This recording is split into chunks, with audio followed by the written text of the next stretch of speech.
Registration గురించి school are college నుంచి సమాచారం వచ్చిన తర్వాత క్రింది చూపిన విధంగా లాగిన్ పద్ధతిని అనుసరించండి. మొదటిసారిగా లాగిన్ అవ్వు పద్ధతి. స్టెప్ 1.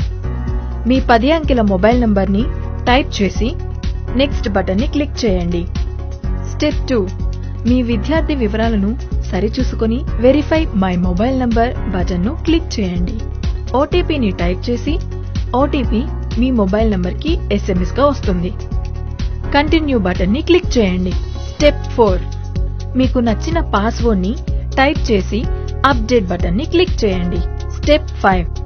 పైన చూపిన విధముగా మెసేజ్ వచ్చిన తరువాత ఓకే బటన్ను క్లిక్ చేయండి. రెండవసారి నుంచి లాగిన్ అవ్వు పద్ధతి. స్టెప్ 1. మీ 10 అంకెల మొబైల్ నంబర్ని టైప్ చేసి నెక్స్ట్ బటన్ని క్లిక్ చేయండి. స్టెప్ 2. పాస్వర్డ్ని టైప్ చేసి సైన్ ఇన్ బటన్ని క్లిక్ చేయండి. స్టెప్ 3. మీకు కావలసిన భాషను ఎంచుకుని సబ్మిట్ బటన్ని క్లిక్ చేయండి.